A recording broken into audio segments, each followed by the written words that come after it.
Nerdly presents the feed where the reels unwind. Off the real podcast, digging deep in the grind. 80 flicks, low cash, big dreams in the frame. No blockbuster hype, just the realest in the game. Review so sharp, we cut. What is up, folks? I am back. This is Nerdly Presents Off the Reel. This is an Off the Reel review, and we're stepping back into the boxing ring. We're talking about a movie called The Cut, starring Orlando Bloom, of all people, rocking an Irish accent of all things. Now, this isn't Orlando Bloom's first rodeo when it comes to boxing movies. I remember way back in the day when he first kind of took off, he made The Calcium Kid, which was like a boxing comedy. It was a fun-ass movie. I really remembered enjoying that movie, but I was really excited to see what he was doing in 2025 in a boxing film directed by Sean Ellis, who you may remember a couple of years back made Anthropoid, but that's not what we're here to talk about today. I will do what I normally do, and that is to talk about the plot of this movie with as few spoilers as humanly possible. Then I'll get into what I did and did not like about the movie. Scratch that. I'll talk about the cast of the movie first. Then I'll get into what I did and didn't like about this film. Then I'll get into my final Nerdly Presents Off the Reel review rating, which is my rating, not the rating of Nerdly on the whole. You can go over to the website, nerdly.co.uk. But for now, you're listening to me. My name is Kevin, and we're going to talk about The Cut.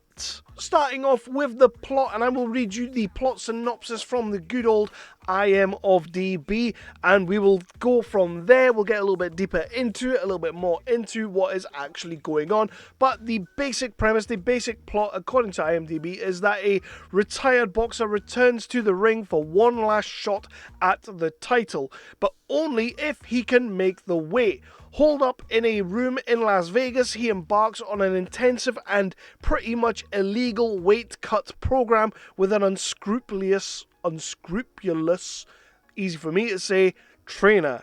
That is pretty much essentially the plot. We kick off this movie. We're a little bit back in the day, and we have Orlando Bloom currently in the ring, and he's having a pretty good go at it. But due to a moment of lapse, a moment of concentration break, he gets his eye busted open just above his eye, gets like a really bad cut up here, and then that's kind of him kind of just starts getting his ass whooped, and we finish off that fight, or we don't really see the end of that fight, but we kind of we fade to black out of that, and we go to 10 years later, and it would appear that time has not exactly been overly kind to Orlando Bloom, who I don't actually remember hearing his name in the movie, and on IMDb he's only credited as boxer, so I can't remember if we ever get told his actual name. He's now just running a gym in Ireland, and he's got all these kids coming in. He's looking after these kids,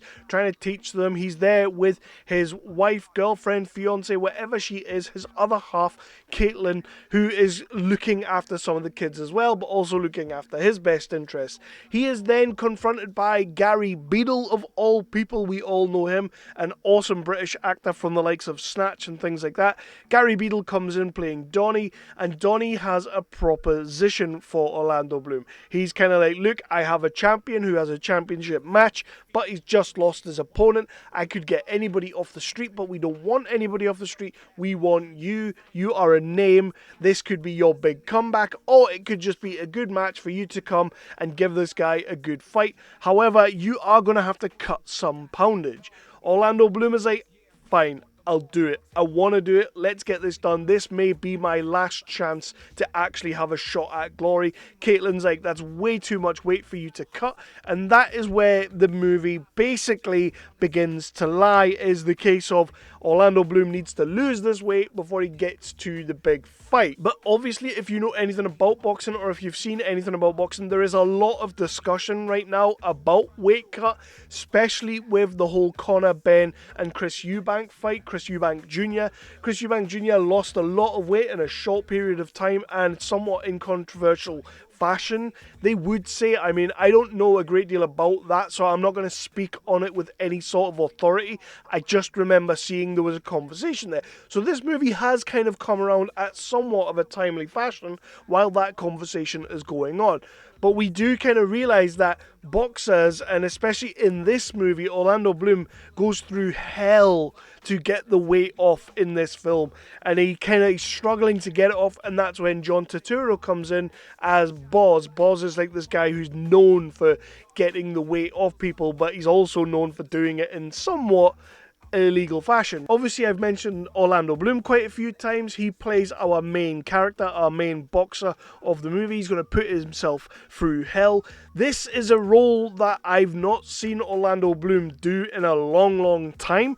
This is a role that gives him a lot of room to maneuver and actually use some of the acting ability that he doesn't always necessarily get to use. In this movie, he's getting to give us his all. And it has been a while since I got to see Orlando Bloom use his native accent. He is really putting himself through it, and I think I read somewhere that he did lose about 35 to 40, 50 pounds for this movie, which is essentially what he needs to lose in the movie. And when you do come towards those closing stages of the film, he does look completely emaciated, completely dehydrated. He's got nothing on him, and I love to see actors do that as long as they are doing it properly. It doesn't necessarily make his acting any better or any worse. I just kind of always felt throughout this movie, Orlando Bloom is giving us a little bit more of Orlando Bloom than we've got to see in the past. I'm probably going to butcher this woman's name, but Caitriona Balfe as Caitlin Harney is his sort of like second in command. It's his wife, his fiance, his partner. She is phenomenal in this movie. Doesn't nearly get enough to do, and unfortunately we kind of write her out towards the tail end of the movie, but up until that point she's sensational. There are moments when you can just see this woman is acting everyone off the screen. She's going toe to toe with someone like John Turturro, who is just an exceptional actor anyway. It doesn't matter what role he's playing. There are no small roles when it comes to John Turturro. He is always going to bring his A game. They are giving each other the absolute best of themselves in a role like this, in a movie like this, an independent film like this. That's the way you want to see these people portrayed. I don't think I've ever seen John Turturro play a role where I didn't believe he was that character. And in this movie, he's basically the friggin' devil at some points. Like, he is taking Orlando Bloom to the absolute edge in this movie. And then of course you do have other roles that kind of fill out this movie in terms of Gary Beadle. I've already mentioned, an absolute British mainstay, a fantastic actor. He plays sort of like this promoter, shitebag promoter that you like or you don't like. It's a little bit unclear, but I don't think you're supposed to like him all that much. You have Mohamed Mansaray, who is another boxer who's also going through the weight cut. Ed Kia as Manny, who's sort of like this little lapdog, puppy dog, who is part of the team, part of Orlando Bloom's team, but will do absolutely anything for Orlando Bloom. It just loves him and wants to follow him into battle. Again, another great character, another great actor. Now, one thing that I absolutely adore about this movie is the fact that it's another kind of take. So when we watched Swing Bout earlier in the year, and obviously Heavyweight, with those movies earlier in the year, we got to see a completely different side to boxing. We're not seeing the boxing ring as much. We're not really seeing much boxing. It's all about the mental warfare within the changing rooms. With this movie, we're getting a completely different view of boxing. We're getting the run up to the match. We're not even getting the changing room. We're getting the run up to the changing room. We're getting the weight cut and what these guys, the war these guys go to with their own bodies before they even get there. It kind of walks off that path of being somewhat of an intense drama, thriller drama, into almost a fully blown horror movie, which is really cool to see. And I loved that aspect of it. So with that, I think Sean Ellis has done a wonderful job of just kind of showing that side of things, the psychological warfare that we go through with ourselves. And he shows that also with the flashbacks. We don't really know a lot throughout the movie as to why Orlando Bloom is willing to do this to himself, why he's willing to put himself through hell, why he sort of doesn't really care about his own body, and that comes back to his childhood, moments within his childhood that he just hangs onto and holds onto like absolute baggage, like we all do, but he holds onto it like you wouldn't believe, and almost just wants to punish himself because of some things that happened back in the day that he didn't really have a lot to do with, but feels he should have been able to. And oh my god, that is like a therapy session for me right there. Not really something I was thinking about during the movie, and here I am talking about it now. I loved the music in this movie as well. There are moments where you just have to let this movie wash over you, and you just have to let it immerse you into what is going on, especially in the last third. There's a lot of stuff in there that you're like just totally thrown for a bit of a loop. It becomes this psychological acid trip, but it's accentuated by the fact that they let the music really overpower the scene. So yes, you want to see Orlando Bloom do certain things and get into certain things and get himself moving, but at the same time, it's like the music is just crushing you. It makes you feel claustrophobic. It makes you feel stuck with him. It makes you feel the moment. I have to say, as a director, somebody who isn't massively battle tested, or somebody who hasn't really made that many movies that absolutely show us exactly who this guy is and who he can be, this movie feels like it could do that. I liked Anthropoid a couple of years back. I liked that movie a lot, but I loved what he did with this movie. For me, less is always more, and when you're dealing with a script that's almost threadbare because it's just letting the actors act, I'm all for that, and I just think Sean Ellis did a fantastic job. So this is a nitpick, but I do feel like Caitriona Balfe, and again, I'm completely butchering that name, I know I am. I think she is a fantastic actress, and I do think there was one more scene in here, one thing that could have been done that just tipped this movie over the edge and just got me to that emotional point, and then gives you that payoff at the end when Orlando Bloom kind of does what he needs to do to finish up the weight loss. I don't know. I don't know. It is a little bit of a nitpick. It makes me feel a certain kind of way, but then that's what the movie's supposed to do. It's supposed to make me feel a certain kind of way about certain characters.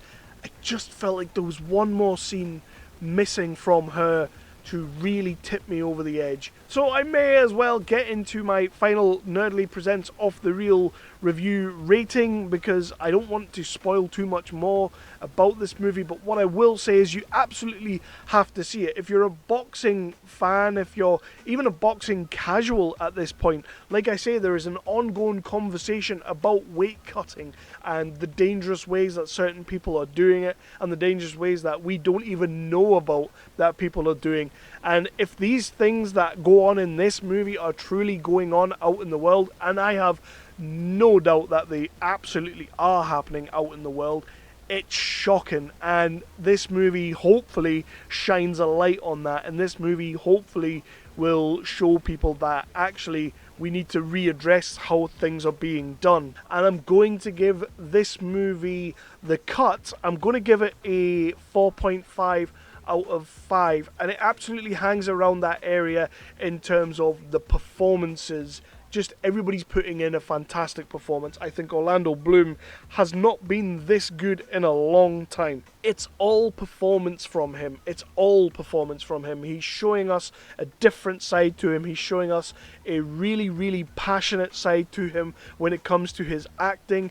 It didn't really feel like he was enjoying himself during this movie. Like I say, from what I read, he did lose a shit ton of weight. I am saying a 4.5 out of 5 for The Cut, and I think everybody should give this movie a watch. I think you'll all enjoy it in a sadistic kind of way. It's not that much of an enjoyable movie because this man is putting his life through hell and his body through hell, But it's a great little film, a great little indie film that I really want people to check out. If you check the movie out, please do come back and hit me in the comments. Let me know what you thought of the film. That's where we will continue the conversation. Remember, people, I like to cover all sorts of movies, from the big budget to the low budget to the no budget, and I will be bringing you more and more reviews from every level of cinema and beyond. For now, though, The Cut gets 4.5 out of 5 from me. From Nerdly, go over to nerdly.co.uk. If anybody else over there has reviewed the movie, check out what they had to say. I think this is a great watch, not exactly a great time, but it is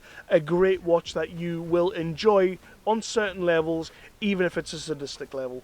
4.5 out of 5, The Cut. And if I don't see you in the cinema, I'll see you in the next review.